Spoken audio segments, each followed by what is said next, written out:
Ya, Forum Purnawirawan TNI menyampaikan ada 8 poin saran terkait isu kebangsaan yang berupa tuntutan.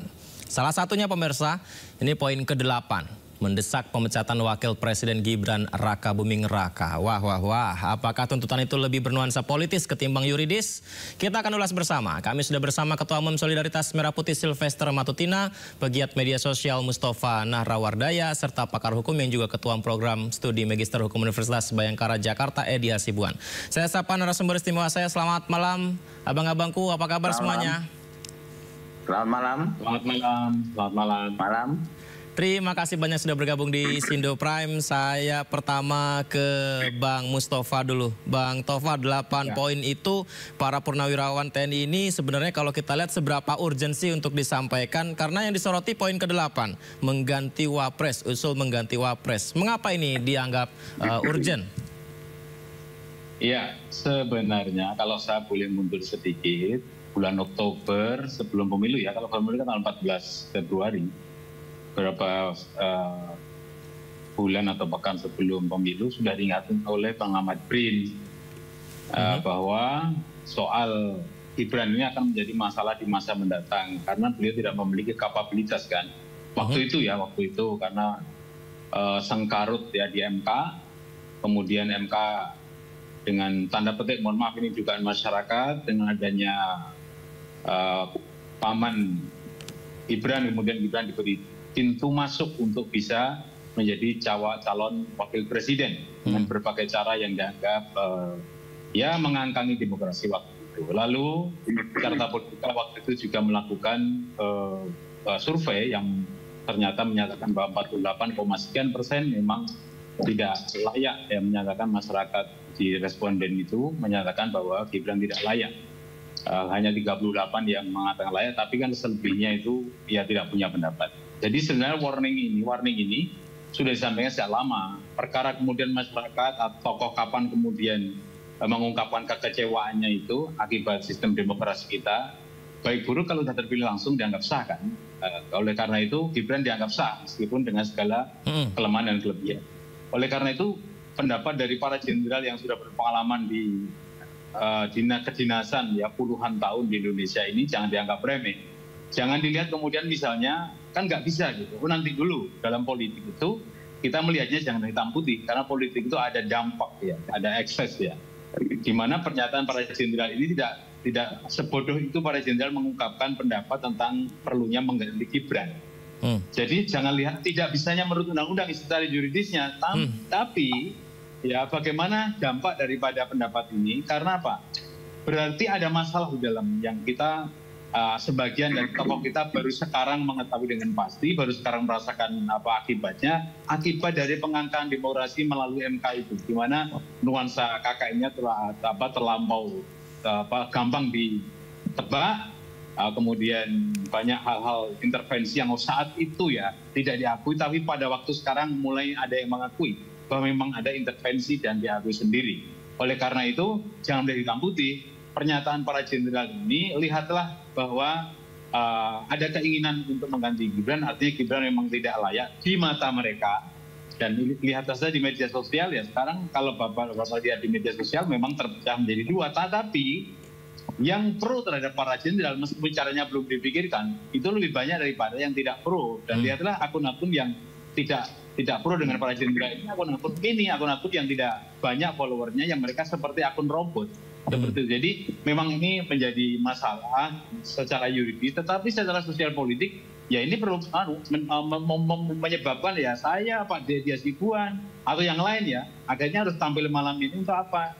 Ya menggarisbawahi bahwa soal ini bukan hitam putih, bisa saja ini nanti berdampak dan dicari caranya. Dulu Gibran ketika belum ada MK mengeluarkan PP ya, putusan mereka soal usia itu, ya apa menjadi masalah. Tapi ya seperti kita disindir iklan rokok kan, ketika kita nggak boleh ada pengumuman nggak boleh ngejar rumput, maka pengumuman dicabut. Nah, seperti itu kira-kira. Ketika Gibran umurnya nggak cukup, dibikin aturan supaya umurnya cukup. Ini sekarang ketika wakil presiden nggak bisa diganti katakanlah sulit katakanlah, ya cari caranya pasti ada, bisa dicari. Kira-kira seperti itu. Baik, saya beralih ke Bang Sylvester. Bang Sylvester, berarti kalau warningnya dari dulu dan ini tidak sembarangan, mantan-mantan jenderal, purnawirawan jenderal sudah memberikan, pasti ada pertimbangan sendiri. Berarti perlu dipertimbangkan dong 8 poin usulan ini, Bang Sylvester. Sama sekali menurut saya sih nggak perlu ya, karena satu nggak penting. Terus hanya membuat gaduh. Karena apa? Karena Pak Prabowo dan Mas Gibran ini sudah sah secara dan hukum dan konstitusi ini dipilih oleh mayoritas rakyat Indonesia, dibanding hanya 300 orang purnawirawan yang saya juga nggak tahu purnawirawan ini veteran perjuang atau rata-rata kan kebanyakan pendukung Soeharto zaman Orde Baru dulu, ya kan? Ya, saya ngomong kayak Pak Trisno, beliau itu kan hanya dipilih oleh satu orang, oleh Pak Soeharto gitu loh. Sedangkan Mas Gibran ini dipilih oleh lebih dari 96 juta orang. Jadi kalau saya perbandingkan 300 orang, ini kan suaranya sama, satu gitu loh. Dan mereka juga bukan pendukung Prabowo Gibran, kebanyakan pendukung Anies atau Ganjar gitu loh. Ya, saya pikir fair lah ya kan, jangan sampai karena purnawirawan ini sakit hati, ada yang 2014, saya tahu itu beberapa dedengkotnya itu sama saya kok. Mereka nggak dapat jabatan, sakit hati. Terus sudah dapat jabatan, terus dipecat, sakit hati. Terus ada juga anaknya, mantunya, yang dia pikir karirnya dihambat, padahal tidak gitu. Jadi sebenarnya ini nggak ada value-nya, nggak ada nilainya sama sekali gitu loh kalau menurut saya. Itu hanya pelampiasan sakit hati karena jabatan nggak dapat, dipecat dan sebagainya, termasuk yang kemarin masih residu kala pilpres gitu loh. Intinya itu dulu latar belakangnya mereka ini kan. Nah, dan saya lihat bahwa Mas Gibran ini, ya saya harus tarik ke belakang dulu bahwa putusan MK nomor 90 yang mereka persoalkan itu mengenai batas usia itu, sebenarnya sebelum putusan itu dirilis oleh MK, itu adalah gugatan 8 bulan sebelumnya oleh 21 pihak anak-anak muda yang menginginkan mereka bisa maju sebagai capres di Pilpres 2024. Ya, antara lain ya Mas Emil Dardak, itu satu pihaknya ya, Wakil Gubernur Jawa Timur. Terus ada Wali Kota Padang.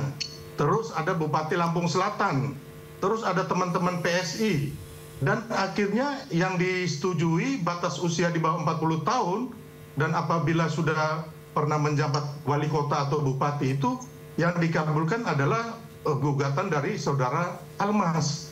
Jadi Mas Gibran itu tidak ada dalam putaran itu. Makanya kalau orang bilang ada pamannya di situ sangat amat keliru, karena kembali lagi itu kan yang memutuskan hakim, ada hakim MK itu kan 9 orang gitu loh, bukan satu orang. Jadi jangan juga kita karena sudah kena pilpres ya kan, habis itu membuat framing yang menurut saya ini sangat jahat buat bangsa kita ya.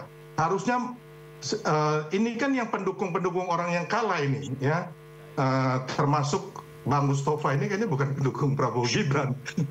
Beliau pendukung orang yang kalah dengan mantan-mantan jenderal ini, ya kan, sudahlah. Kan kemarin harusnya kan kalau nggak berani ikut pilpres, ya mundur aja kemarin gitu loh. Kenapa rame-rame? Ayo kita bisa kalahkan Prabowo Gibran dalam satu putaran, ya kan? Harusnya kalau itu jangan ikut. Nah, tapi kalau mau fair, ayo saat ini kita bergandengan tangan bangun bangsa ini.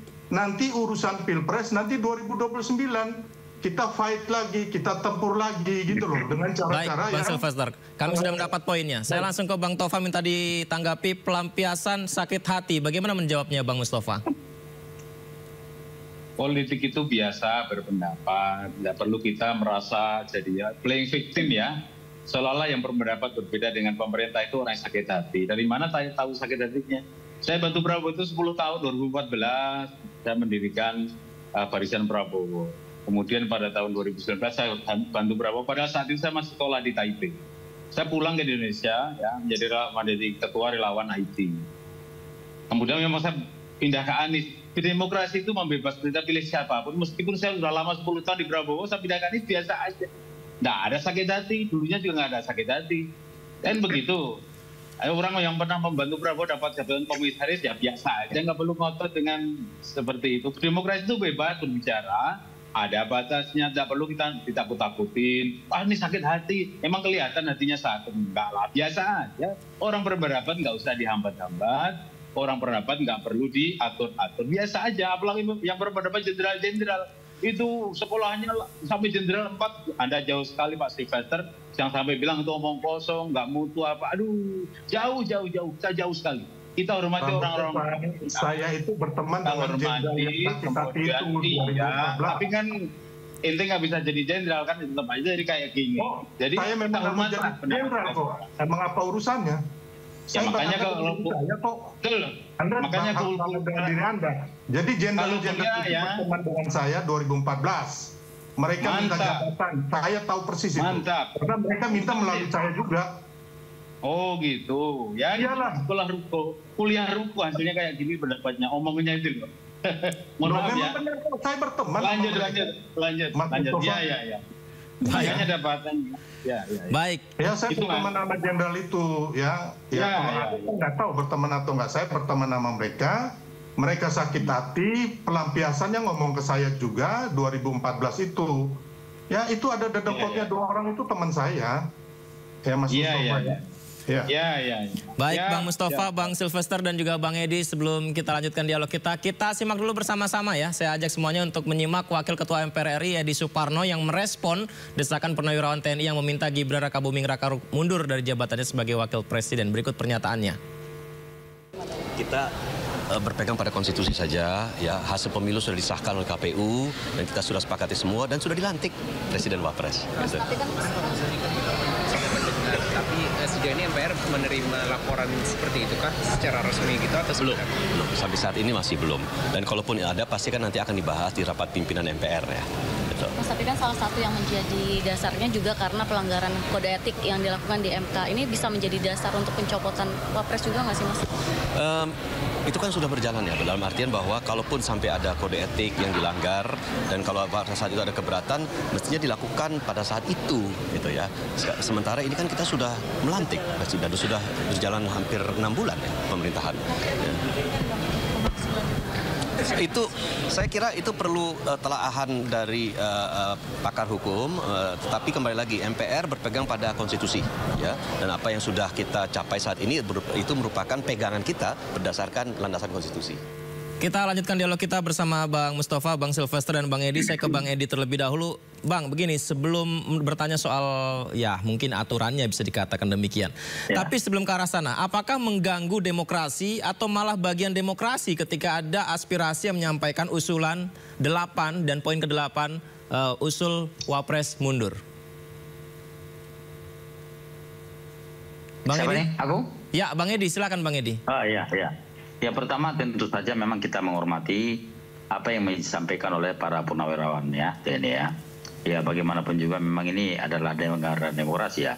Cuma yang jadi masalah memang kalau kita lihat ya, ini kurang relevan, ini kurang tepat ya. Kenapa demikian? Karena ya saat ini sebetulnya kalau kita lihat bangsa sedang berusaha untuk untuk berkembang ya, menjadi lebih baik. Tiba-tiba ada tuntutan semacam ini, kemudian ini bagaimanapun juga bisa mempengaruhi situasi politik di tanah air ya. Jadi kalau kita melihat secara hukum, kacamata hukum tentunya memang ini dari awal sebetulnya kalau kami berpandangan bahwa ya Bapak Presiden dan juga Bapak Wakil Presiden Pak Gibran ya sudah memenuhi ikuti tahapan-tahapan yang sudah diatur di dalam konstitusi kita ya, termasuk pendaftarannya, termasuk di dalam pelantikan ya. Bahkan kemarin misalnya dalam pendaftaran ada gangguan, kemudian ada permasalahan hukum, tapi itu juga sudah diselesaikan secara hukum ya. Artinya dari pendaftaran sampai pelantikan sampai sebetulnya secara konstitusi negara sudah dipenuhi oleh pasangan ini ya. Bahkan kalau kita lihat juga bahwa jumlah pemilih yang memilih pasangan ini ya 96 juta jiwa ya, bisa bayangkan. Dan yang pasti adalah kita harus menghormati apa yang menjadi pilihan masyarakat, pilihan rakyat ya. Bisa dibayangkan ya 58% itu bukan angka yang sedikit ya. Dan saya kira kalau kita bicara hukum tentunya memang ini harus menjadi pegangan kita semua bahwasanya Presiden dan Wapres sudah menjalani tahapan-tahapan sesuai dengan konstitusi yang ada. Kemudian kalau misalnya ada mempersalahkan, ya kalau menurut pandangan kami secara hukum melihat ini, tentunya memang ada aturan-aturan ketika misalnya ada semacam gugatan ya kepada Presiden dan Wakil Presiden ya. Tentu itu ada syarat-syarat sesuai dengan aturan ya. Pertama misalnya ada pelanggaran hukum pidana berat, kemudian ada pengkhianatan terhadap negara, kemudian ada juga perbuatan tercela ya. Saya kira itu juga tentu harus betul-betul bisa dibuktikan ya. Dan sampai saat ini kalau kami melihat bahwasanya Wakil Presiden sudah menjalankan tugasnya, karena salah satu syarat ini adalah masih mampu menjalankan tugasnya sebagai Wapres ya. Dan itu syarat itu juga sudah dilaksanakan oleh Wakil Presiden ya. Dan kalau kami melihat bahwasanya sejauh ini tidak ada alasan untuk pergantian terhadap Wakil Presiden Republik Indonesia. Bang Edi, tadi dikatakan bahwa ini kurang tepat karena tiba-tiba ada tuntutan seperti ini dan mempengaruhi situasi politik di tanah air. Apa resiko terbesar sebenarnya Bang Edi sehingga dikatakan bisa mengganggu politik di tanah air ini? Ya, kami melihat bahwasanya ini memang sangat mengganggu ya stabilitas politik. Termasuk juga terus terang, ini kalau menurut pengamatan kami adalah ini sangat menimbulkan kegaduhan, kemudian juga keresahan masyarakat. Harus dipahami, bisa dibayangkan masyarakat memilih calon pasangan ini kemudian dan dia sudah percaya terhadap pasangan ini, tiba-tiba ada gangguan semacam ini ya. Dan tentu ini akan menimbulkan keresahan buat masyarakat ya. Saya kira ini menjadi masukan kepada pemerintah dan kita mengharapkan kepada Bapak Presiden ya betul-betul bisa menyikapi ini secara bijak ya, sehingga tidak ada upaya-upaya misalnya menimbulkan keresahan. Saya kira ini bisa diatasi dengan cepat ya. Baik, Bang Mustafa, katanya mengganggu stabilitas politik nih Bang. Gimana Bang? Stabilitas politik ya, biasa aja. Coba ya kita buka otak kita ya, sifat kecerdasan bangsa ini kita lihat. Orang mau diskusi silahkan itu ditanggapi biasa-biasa aja. Yang membuat gaduh itu kalau ini tidak ditanggapi. Wiranto itu bagus ya, mengatasnamakan kabinet, pemerintah menanggapi ya karena dia orang cerdas kan. Setiap pendapat masyarakat silahkan direspon, jangan didiamkan. Itu bagus. Jadi ini justru memicu kita semua untuk berdiskusi, berdialog ya, untuk mengambil pelajaran. Kenapa pendapat ini muncul? Karena ada akarnya dulu-dulu. Kalau nggak bermanfaat sekarang, yang di masa yang akan datang ada manfaatnya. Ini kan sudah rahasia umum ya, bahwa proses pemilu kemarin itu ya dianggap cenderung curang, misalnya seperti itu ya. Tapi kalau kita lihat dari sidang dan sebagainya, memang enggak. Tapi sekarang para pelaku-pelaku, mohon maaf ya, oknum pelaku sudah sebagian mendapatkan balasannya, sudah mendapatkan istilahnya itu karmanya ya. Lihat ya, di KPU berapa orang yang menjadi korban daripada proses ini ya, meskipun saat diputuskan itu kesalahannya apa ya, tetapi mohon maaf mereka merasakan bahwa yang terjadi dalam pemilu kemarin memang rawan atau cenderung curang. Begitu juga tahun 2019. Jadi memang dua pemilu terakhir ini paling menurut saya ya, karena saya sendiri ke Bawaslu yang melaporkan proses yang curang ini, kemudian hasilnya juga pasti tidak akan sehat. Oleh karena itu, kapanpun pendapat seperti para jenderal ini diungkapkan, sudahlah, tidak perlu kita lawan, tanggapi dengan baik-baik. Kalau boleh didiskusikan, kita ambil nilainya, ibrohnya ya, sehingga masyarakat itu belajar. Katakanlah tadi Pak Silvester mengatakan ini kan karena udah lama ya, 8 bulan sebelum pemilu sudah ada gugatan, bukan soal Gibran. Mohon maaf nih, ada adagium begini, penjahat yang besar, ini saya adagium ya, ibarat penjahat yang besar itu sebelum bekerja dia sudah menyiapkan jalan kaburnya. Di politik juga begitu, jangan sampai terkesan ini ada intervensi, jangan terkesan ini ada rekayasa politik atau rekayasa undang-undang di MK. Maka jauh sebelum Gibran nyalon harus diciptakan para pelapor-pelapor agar para muda ini ya bisa mencalonkan menjadi presiden, wakil presiden, menjadi kepala daerah dan seterusnya. Itu sudah biasa, para pengawal politik sudah tahu itu. Artinya ya tidak perlu kita kaget dengan cara itu. Itu sudah biasa cara-cara siasat seperti itu dalam politik. Seperti itu.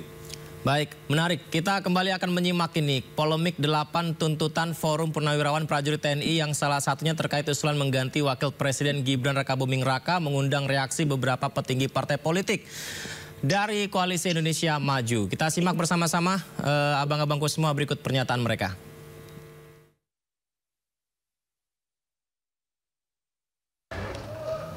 Karena kita berdasarkan konstitusional. Betul? Jadi bukan saya sendiri, saudara-saudara semua.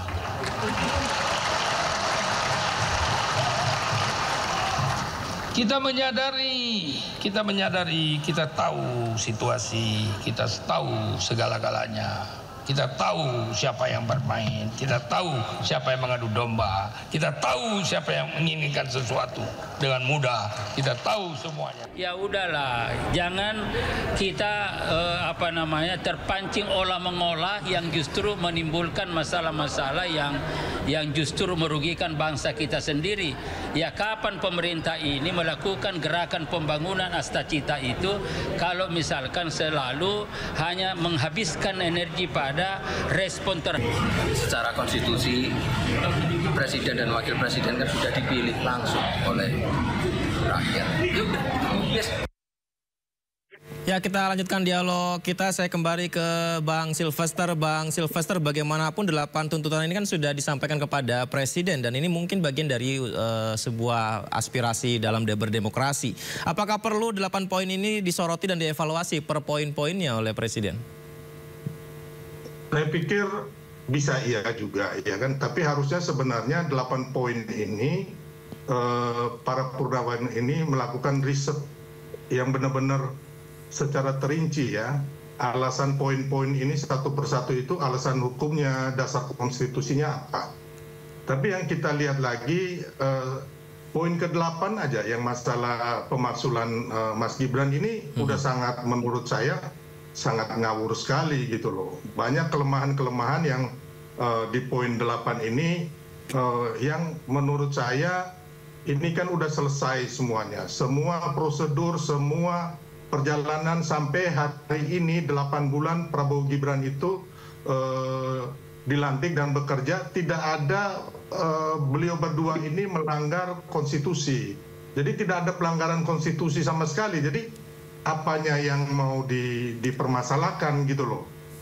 Dari awal proses MK, putusan MK nomor 90 sudah final dan binding. Terus yang kedua, gugatan 01 dan 03 di MK juga sudah mereka kalah dan itu putusannya final and binding juga. Terus KPU juga sudah menetapkan juara dalam Pilpres 2024 itu adalah Prabowo Gibran.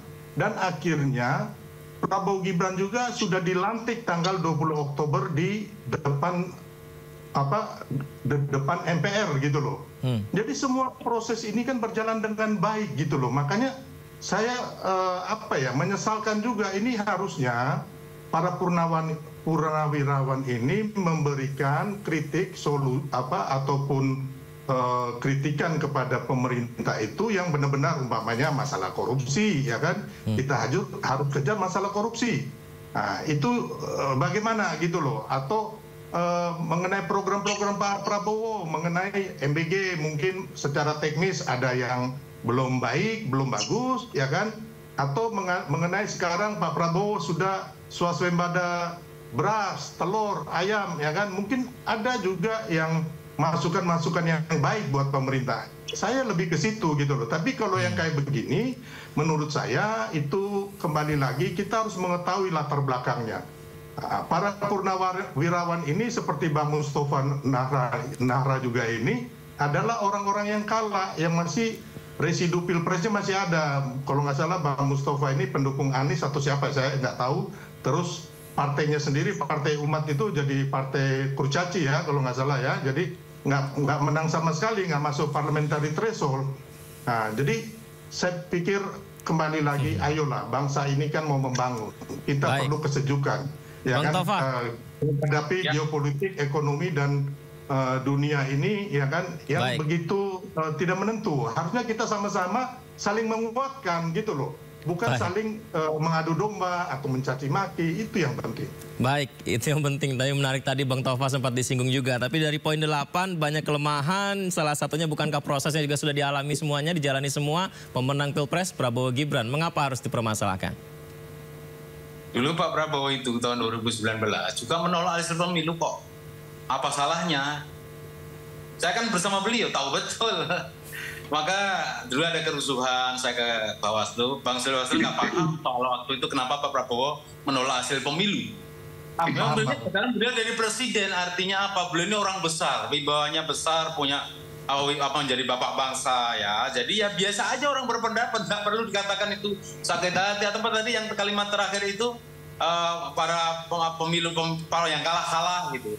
Kalah itu satu sisi ya, pendapat di sisi yang lainnya. Apakah kalau orang kalah itu kemudian harus tidak boleh berpendapat? Berpendapat itu dalam alam demokrasi biasa aja ya. Anda membuat LSM atau yayasan harus belajar demokrasi dulu. Jadi jangan takut dengan pendapat oposisi katakanlah. Biasa aja. Kita punya kampus ya, kita kuliah, kita belajar apapun ya itu. Itu ada di kepala kita ungkapan suatu karena demokrasi tidak melarang kita berpendapat. Apalagi yang berpendapat ya, itu diketahui Pak Indro Priyono, Pak Tri Sutrisno. Itu bukan orang sembarangan. Kita tahu lah Pak Indro Priyono dulu mendukung siapa. Jadi tidak harus kemudian yang kalah itu menjadi istilahnya menjadi motivasi ya bahwa itu karena kalah enggak selalu begitu. Jadi ini soal kalau yang sekarang protes ini atau yang poin ke-8 tadi diprotes. Ya dulu yang mereka pengurus BPN-nya Anies lah katakanlah, tim sesnya Anies katakanlah. Ini para mantan jenderal yang mereka asam garamnya sudah cukup panjang ya. Mereka tidak anak kecil, tidak sumbu pendek ya. Kita hormatilah pendapatnya itu. Ya mereka diangkat sama Soeharto lah. Soeharto dan sekarang udah beda sistemnya ya. Dulu jangan dibandingkan terlalu lama itu. Itu kan patron ya. Zaman Orde Lama, Orde Baru, masa masih kita sebut-sebut sekarang. Itu zaman reformasi, kebebasan dibuka pada tahun 98 ya. Jadi ya kita hormati sistem-sistem setiap orde itu memiliki kelemahan-kelebihan. Jadi kalau kita nggak apel-apel lah dibandingkan dengan zaman Pak Harto gitu ya. Prabowo juga pernah dengan Pak Harto, mah apa coba? Semua manusia sama, masing-masing punya satu suara. Mau jenderal ke, mau mantan jenderal ke, sama rakyat jelata, sama tukang becak sama kita Bang. Nggak ada yang istimewa Bang. Ya, intinya itu. Mereka itu hanya hitung 300 purnawirawan itu hanya saya udah hitung dibagi sama 96 juta ya, itu hanya 0,000 sampai 5 kali 3 persentase. Oh gitu. Oh iya, saya udah hitung. Terus hanya setengah dari TPS Indonesia yang ada 800.000, jadi tidak berpengaruh sama sekali. Jadi dulu gini, saya itu mereka bisa menangkan Anies atau Ganjar dong. Jadi ketika menjelang pemilu kalau membandingkan misalkan nih ya 58% ya, kemudian berpendapat Anies dan seupil katakanlah. Bagaimana kita dalam demokrasi itu kemudian memvonis ya orang yang berpendapat dengan hasil pemilu. Masa kita harus kalau berpendapat yang aja mereka permasalahkan ya kita kembali ke latar belakang pemilu yang dipermasalahkan dan sudah mengandung kebenaran secara konstitusi. Ya kan, kalau memang ada kesalahan kita hargai. Kalau kita selalu alasan konstitusi, sejak PP 90 konstitusi kita sudah dikangkangin. Kita udah final, udah selesai. Anda mau permasalahkan apa lagi? Makanya otak Anda juga di mana? Itu loh. Anda otak Anda di mana yang mempermasalahkan? Oh, sudah yang final dan binding. Orang udah ditetapkan. Orang sekarang ini lagi memerintah gitu loh. Gimana kan pendapat toh itu tidak memaksa misalkan ya dengan senjata kita boleh mengkritik tapi yang masuk akal, yang masuk otak abang ya, jangan nggak masuk akal. Kalau kritik nggak masuk akal ya abang juga sama mereka begitu loh ya kan. Saya juga bisa nanya otak kalian di mana ya kan, ada di dalam kepala lah. Baik Bang Silvester, kita berikan hak jawab kepada Bang Mustafa dulu. Bang Silvester gitu loh. Silakan Bang Mustafa. Saya tahu betul Pak Prabowo orangnya wise, ya, berhati besar, ya, mereka memiliki wawasan luas, nggak seperti Pak Silvester. Anda kan mendukung Anies, bukan mendukung Pak Prabowo kemarin. Pak Prabowo sendiri merespon dengan baik kok melalui Pak Wiranto. Jadi kita hormati Pak Prabowo melalui Pak Wiranto, merespon dengan baik.